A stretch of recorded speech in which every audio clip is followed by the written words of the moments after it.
പാകിസ്ഥാൻ സൈന്യത്തെ തുരത്തിയ ഭാരതത്തിന്റെ പെൺവീര്യം. BSF വനിതാ സൈനികരെ ആദരിച്ച് സൈന്യം.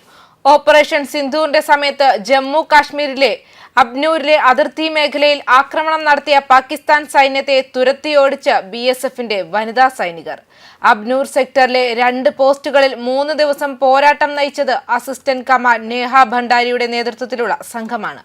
ഇതാദ്യമായാണ് വനിതാ സൈനികർ അതിർത്തിയിലെ സംഘർഷത്തിൽ നേരിട്ട് ഭാഗമാകുന്നത്.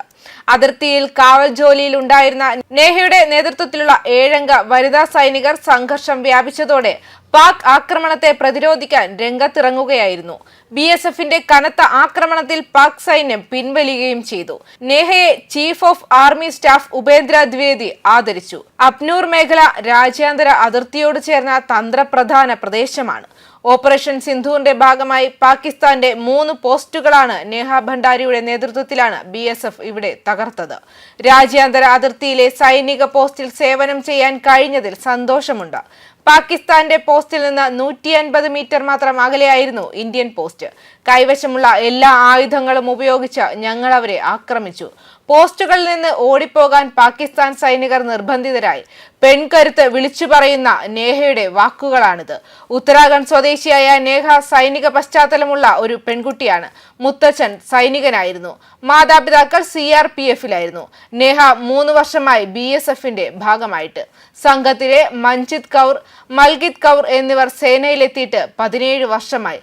ബംഗാൾ സ്വദേശി സ്വപ്നരാജ്, ഷാംബ ബസക്, ജാർഖണ്ഡ് സ്വദേശി സുമി, ഒഡീഷയിൽ നിന്നുള്ള ജ്യോതി എന്നിവരാണ് സംഘത്തിലുണ്ടായിരുന്നത്. ഉപയോഗിക്കേണ്ട ആയുധങ്ങളെ സംബന്ധിച്ചും ആക്രമണത്തെ സംബന്ധിച്ചും വനിതാ കമാൻഡർ സ്വതന്ത്രമായ തീരുമാനമാണ് എടുത്തതെന്ന് BSF DIG വരീന്ദർ ദത്ത മാധ്യമങ്ങളോട് വ്യക്തമാക്കിയിരുന്നു.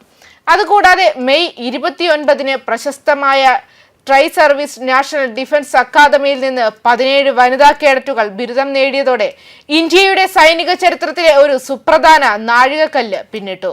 ഖേദർപാൽ പരേഡ് ഗ്രൗണ്ടിൽ 322 പുരുഷ കേഡറ്റുകൾക്കൊപ്പം മാർച്ച് ചെയ്തുകൊണ്ട് അവർ കമ്മീഷൻ ചെയ്ത സൈനിക നേതൃത്വത്തിലേക്കുള്ള അഭിമാനകരമായ പരിവർത്തനമായ ആഡിക് പാക് അഥവാ അവസാനഘട്ടം ആഘോഷിച്ചു.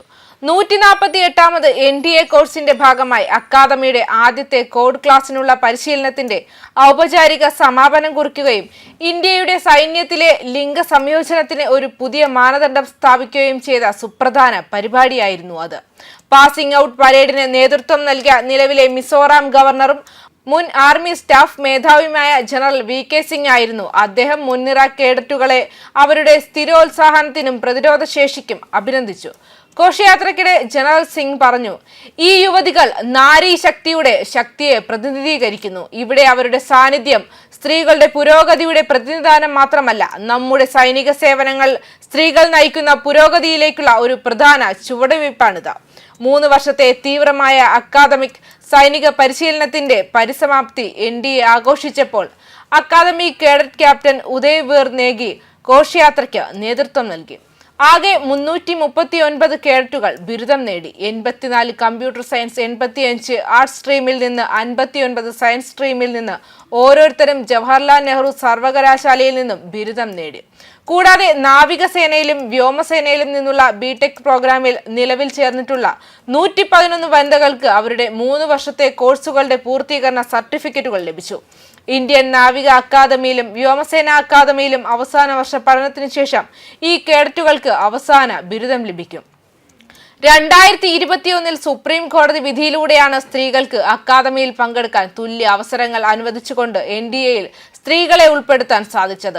സൈന്യത്തിന്റെ ലിംഗപരമായ ചലനാത്മകതയിലെ ഒരു മാതൃകാപരമായ മാറ്റമായാണ് ഈ തീരുമാനത്തെ പ്രശംസിച്ചത്. ലിംഗസമത്വത്തിനായുള്ള പ്രതീകാത്മക വിജയത്തിനു പുറമെ ആദ്യത്തെ വനിതാ കൂട്ടായ്മയുടെ വിജയകരമായ ബിരുദദാന ചടങ്ങ്, ഇന്ത്യൻ സൈന്യം ഉൾക്കൊള്ളൽ, പ്രവർത്തന വൈവിധ്യം, പുരോഗമന നേതൃത്വം എന്നിവയിൽ എങ്ങനെ വികസിച്ചു വരുന്നുവെന്ന് കാണിക്കുന്നു. പരേഡ് ഗ്രൗണ്ടിൽ സൂര്യൻ ഉദിച്ചപ്പോൾ പുതിയ ചരിത്രം സൃഷ്ടിക്കപ്പെട്ടു.